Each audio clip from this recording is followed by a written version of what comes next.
A television studio? The red light on the camera went dark. "We're clear," the cameraman said. The crew started packing equipment, microphones, cables, lights. Another episode finished, another day done. But one man didn't move. He sat there, in his chair, still wearing the cardigan sweater, still wearing the sneakers.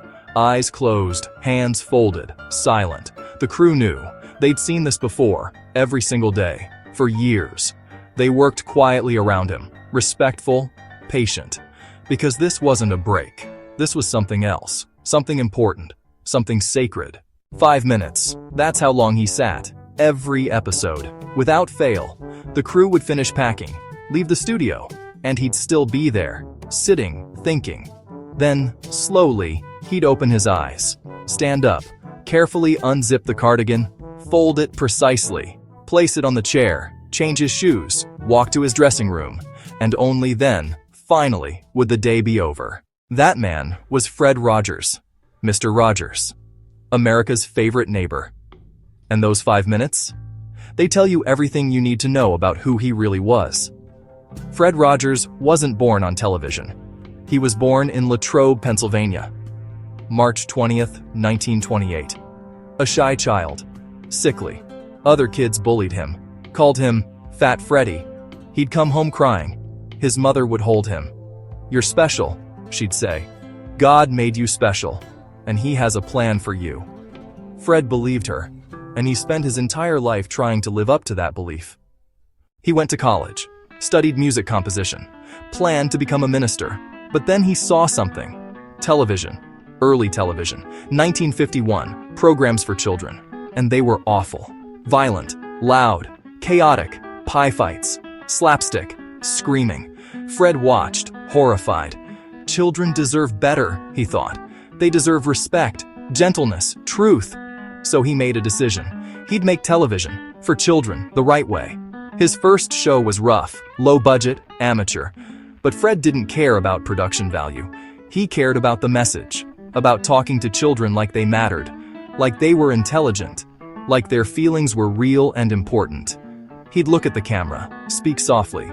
"I like you just the way you are."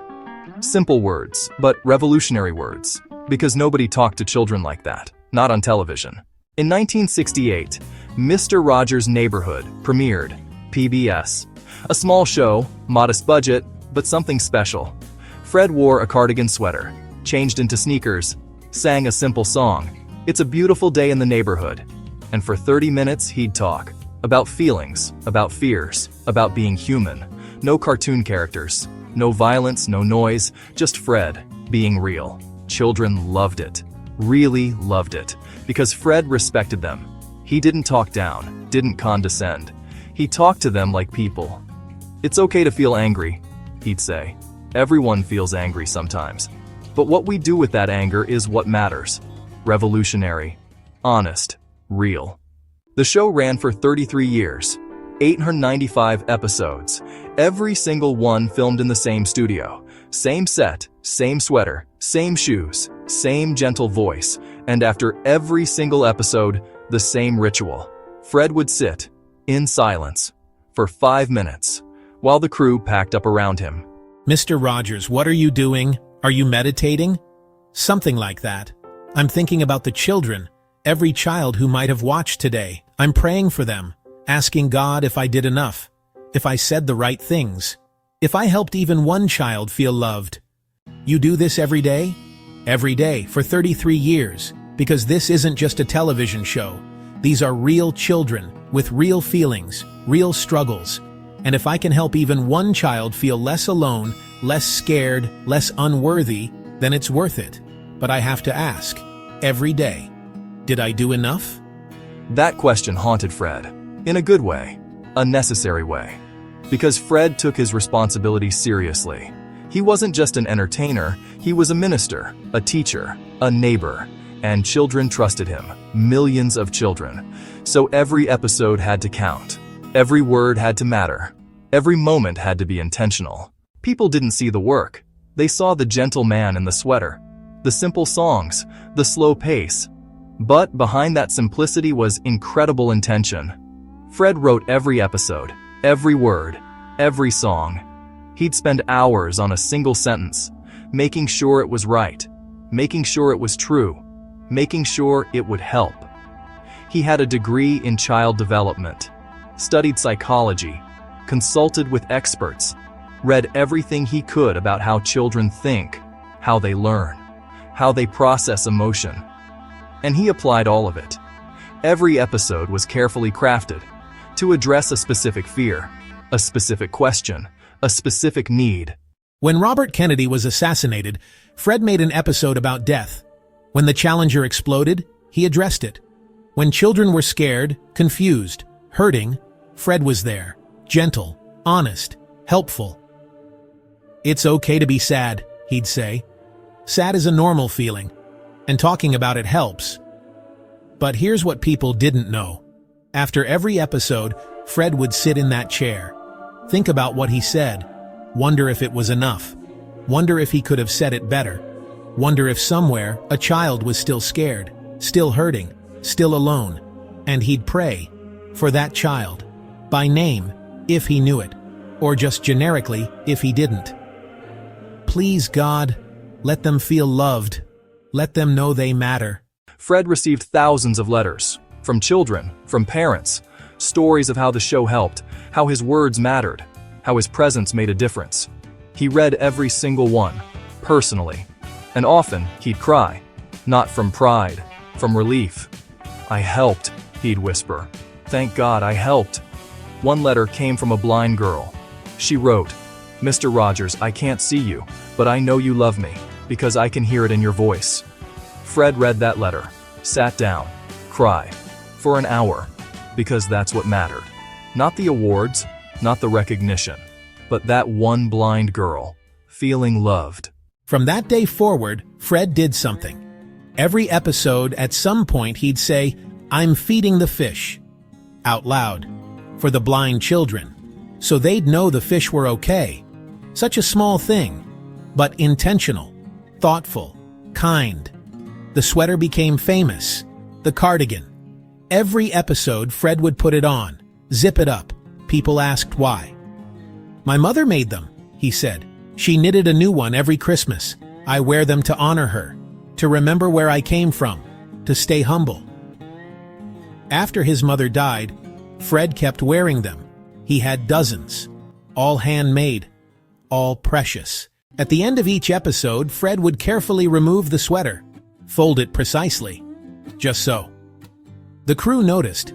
One cameraman asked, "Mr. Rogers, why do you fold it so carefully? You're just going to wear it again tomorrow." Fred smiled. "Because my mother made this, with her hands, with love. I'm not going to treat it carelessly. Every time I fold it, I remember her. I remember love.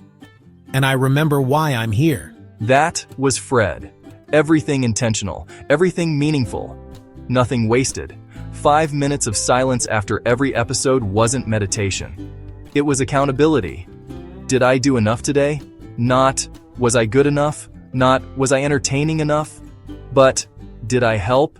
Did I serve? Did I love well? In 2001, Fred was diagnosed with stomach cancer. He kept working, kept filming, kept showing up. The crew begged him, "Fred, rest, take time off." He refused. "The children need me," he said. "I have time to rest later. Right now, I have work to do." His final episode aired in August 2001, 2 months before 9/11. As if he knew, as if he'd stayed just long enough.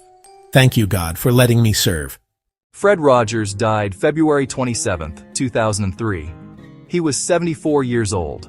The world mourned. Millions of people, adults who grew up watching him, children who still watched him, everyone who'd ever felt his kindness, his gentleness, his love. And you know what? He did. He did more than enough. He loved a generation. He taught us how to feel, how to be kind, how to be human.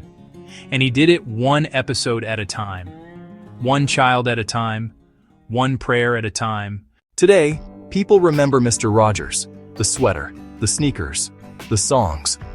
"Won't you be my neighbor?" And they should. It was a beautiful show. But if you really want to understand Fred Rogers, you need to know about those 5 minutes. The silence after each episode. The prayer. The question, did I do enough? Because that question defined him. Not pride, not ego, not success, just service, just love, just the simple, humble desire to help, to make one child feel less alone, to make one parent feel supported, to make one person feel loved. When you're over 50, you understand this. You've lived long enough to know. Success isn't about awards or money or fame. It's about impact. Did you help? Did you serve? Did you love well? Fred Rogers knew that, and he lived it. Every single day, for 33 years, 895 episodes. And after each one, 5 minutes of silence, asking the most important question. Did I do enough? Maybe we should all ask that question at the end of each day, before we rest, before we move on. Did I do enough? Did I help someone? Did I show kindness? Did I love? Not perfectly, not extraordinarily, just enough, just genuinely, just truly. Fred Rogers wasn't a saint. He'd tell you that himself. He struggled, doubted, worried, but he showed up. Every day, put on the sweater, changed his shoes, looked at the camera, and loved, intentionally, purposefully, completely. And then, after every episode, he sat in silence and asked God, was it enough?